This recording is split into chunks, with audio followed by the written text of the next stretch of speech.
arrêtez de me chanter dans les oreilles. Julie est avec nous et Frédéric Zetoun aussi. Vous avez reconnu la voix. Vincent Niclot. Vincent Niclot. Bah oui. Alors pourquoi lui aujourd'hui?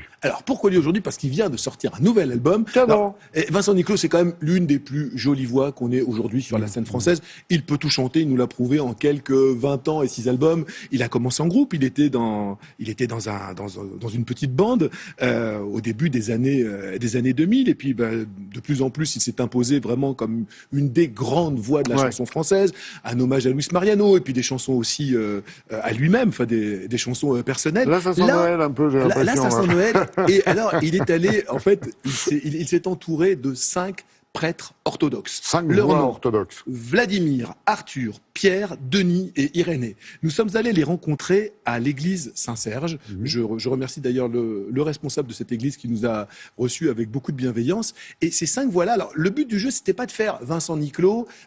On avait eu Vincent Niclot et les Chœurs de l'Armée Rouge. Non, là, c'est pas Vincent Niclot et les 5 pop, c'est Vincent Niclot et ces 5 personnes qui chantent vraiment, c'est vraiment un groupe de 6 personnes, du profane au sacré, c'est-à-dire qu'il y a aussi bien du Jean-Jacques Goldman que l'on vient d'entendre, il y a du Serge Lama, une île, il y a du Daniel Lavoie, et puis il y a aussi des chants en vieux slave, le slavon. D'accord. Pour chanter sous la douche, bien sûr. Oui, le slavon, c'est normal.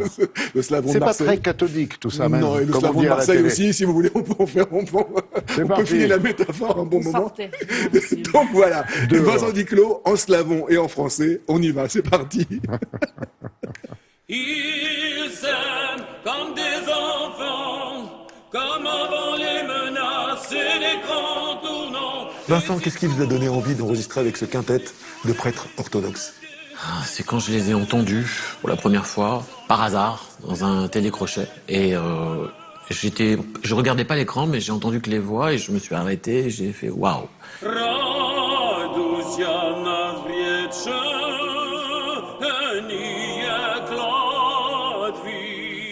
Je crois savoir que le slavon n'a plus de secret pour vous maintenant.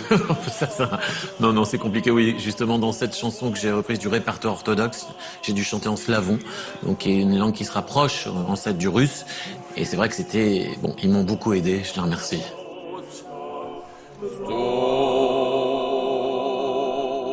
La grande difficulté sur cet album, c'est que c'est pas Vincent et les chœurs, on est 6 solistes. Et il fallait trouver un espace pour chacun. Alors eux, ils ont l'habitude parce qu'ils travaillent en polyphonie et ils savent exactement leur espace. Mais moi, il fallait que je trouve mon espace là-dedans. Et justement, on a eu beaucoup d'heures de mixage et d'arrangement pour que chacun ait son espace.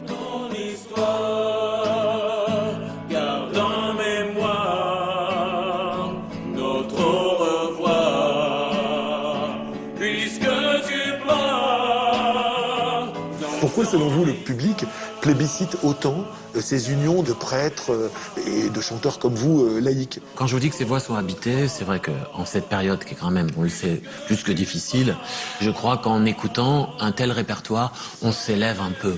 On va vers le bien et on se sent mieux. Tout quitter sur un simple geste, mais tu ne l'as pas fait. Vincent, une des dernières fois où nous vous avions rencontré, vous étiez avec les Chœurs de l'Armée Rouge. Là, pour partir en tournée, c'est quand même plus simple avec eux. Je sais pas, je vous dirais. C'est vrai qu'avec les Chœurs de l'Armée Rouge, on était un peu nombreux. À la cantine, ça faisait du monde quand même. C'est sûr. Il y avait quand même 2 autobus, 2 cars. Là, c'est quand même plus simple. Oui, voilà, ça va être plus simple. S'écrouler sous nos pieds, laissons-les s'aimer.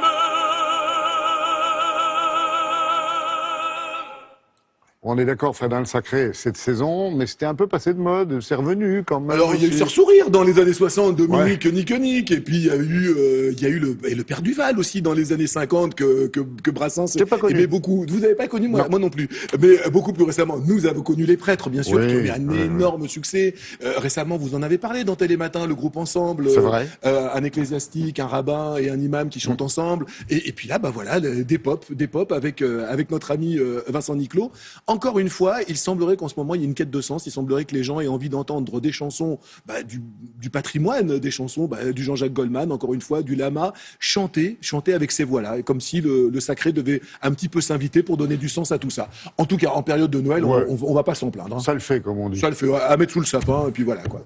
À mettre sous le sapin, comme il y va, Frédéric. Merci beaucoup. Allez.